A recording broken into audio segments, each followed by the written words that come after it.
I'm Andrew Genszler. I'm the director for the Advocacy Office here and for the Department of Advocacy for the Evangelical Lutheran Church in America. And I live and work in Washington, D.C. Our office exists here, actually it has been here for about 60 or so years, so sort of commensurate with the Declaration of Human Rights, and it grew out of an initial response in the 40s, late 40s in this country, post-World War II, to help resettle immigrants and displaced people from World War II. I've heard a lot of what I will call half-baked reasons for why people of faith involve themselves in the public square, public debate, or government work like this. And there's been a lot of interesting talk about that lately. I think there are two basic reasons from our Lutheran tradition that abide, that wash through time after time. The first is the biblical injunction that God cares in an almost, I want to use this word carefully, but in a lopsided way, in a way that's overly, almost invested thematically throughout the scriptures in what happens to people who are marginalized, people who are oppressed, people living in economic and other kinds of poverty. So to speak a word specifically to the decision makers or the government was something that Moses did, is something that the prophets did, is something that Jesus did in relating to the temple structure, which was in fact the economic power of his people, regardless of what the overlord Roman Empire did. So that's number one, our biblical mandate to speak for those who are not usually heard in our decision-making processes. And not only speak for them, but to open up a space where they can speak for themselves in public debate. The second is from our own Lutheran tradition, and that is that we have a mandate from our Lutheran catechisms and from our confessional documents and the early ethos of Martin Luther and Melanchthon and other reformers to remind the government that its own apparatus, the offices, whether at the time hereditary, like princes, or elected, like town councils, that those offices are God-given and that they have at most an instrumental purpose for us. So now that's all pretty conceptual, but what that means for 21st century Lutherans is that when we, for instance, go to New Orleans in the United States, and people and pastors are complaining about how the government didn't work in New Orleans, whether it's the FEMA government or something else, our Lutheran Christian response is not to throw up our hands with a lot of other Americans. It is to say to remind the government of its own instrumental role. Faith is, for me, something that comes out of community, first of all, and so there's an immediate touchstone for me about the neighbor and working with people who are neighbors far and near. My personal faith, that's a term that I use in a very advised way or a very careful way, that because I think I don't want to over spiritualize what we do, but my own sense of who I am as a person before God and who I am where God places me in relation to other people is for me about getting over my own self, if you will, my own stuff. Luther called that incurvata est se, is the Latin. He called it sin, actually, when you're so curved in your own self, even with your own spiritual questions and journey.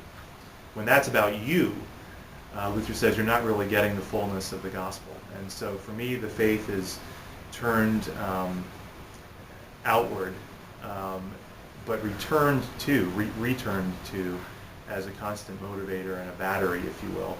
Read a great book recently, I reviewed actually for my seminary where I graduated, and it was a Reformed thinker here in this country who was talking about an archetype for faith, he would call a prototype, but a kind of model of a mystic activist.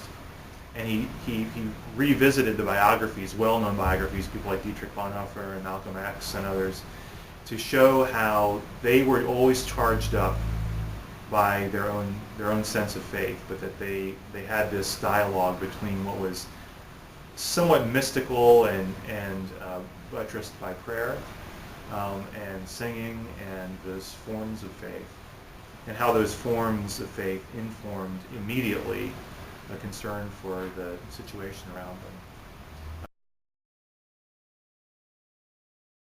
I remember in seminary, we went to we were given the opportunity every year. You go on a short, what we call a January term experience, usually a trip of some kind, 3 or 4 weeks. And one year I was on a trip to Atlanta, inner city Atlanta, and one of the activities we did was we had a class of about 20, and we broke up into groups and spent a night, 4 of us each, a night or two in a large downtown homeless shelter run by a Presbyterian church. And I remember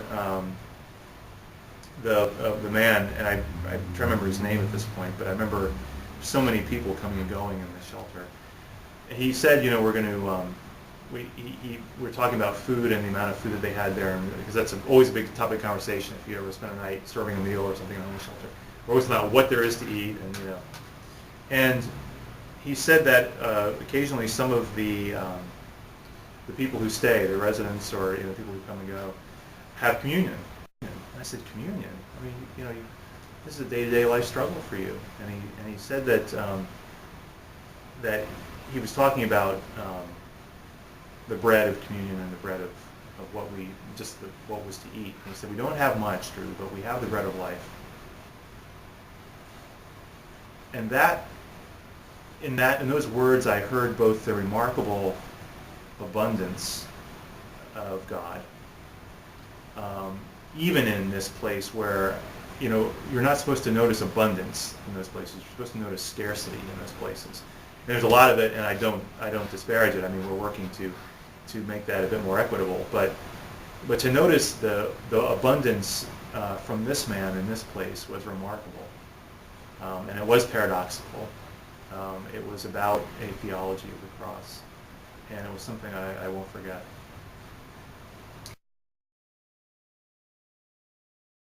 So the list itself is a very important symbol of what I feel are deeper matters for people of faith that should be really committed to, owned at a more, I won't say individual level, but in the sense that it's an integral part of their faith, more organic level, let's say.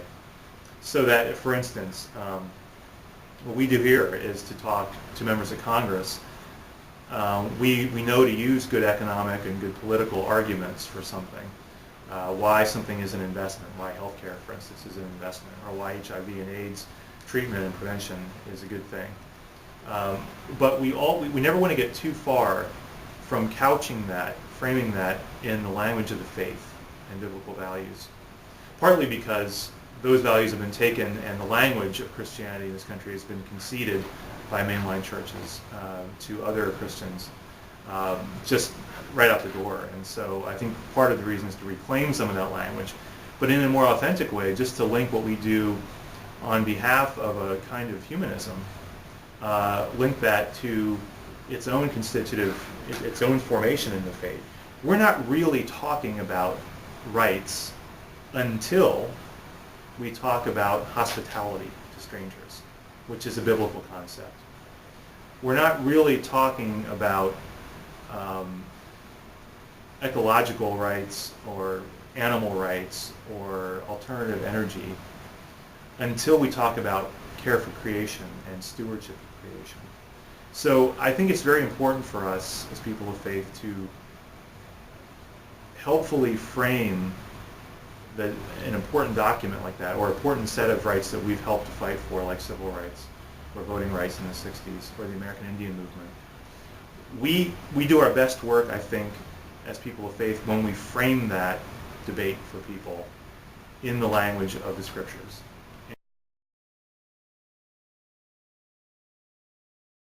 Churches should care about human rights. I think there are theological reasons why, with the Imago Dei, with being created in the image of God, what we believe about Christ becoming human, and then particularly what Christ does when Paul says that Christ has emptied himself.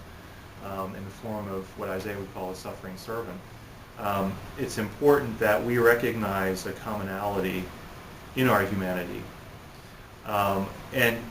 But I say that to set up the point that churches need to reclaim that as a faith matter, not as a secular humanist matter, but that needs to be claimed again in terms of our theology, and that we need not be afraid to bring that into the public square as an important item for us when we are helping, when we are the NGOs on the front lines, when we are people who are speaking out of principle day after day after day, to make others visible and to let them be visible and heard and seen, that we claim that as a matter of faith, the scriptures, and that if we're going to talk about human rights, it's because of our common image, if you will, our creation, and now as Christians we believe our recreation for the ultimate purposes of God through Christ.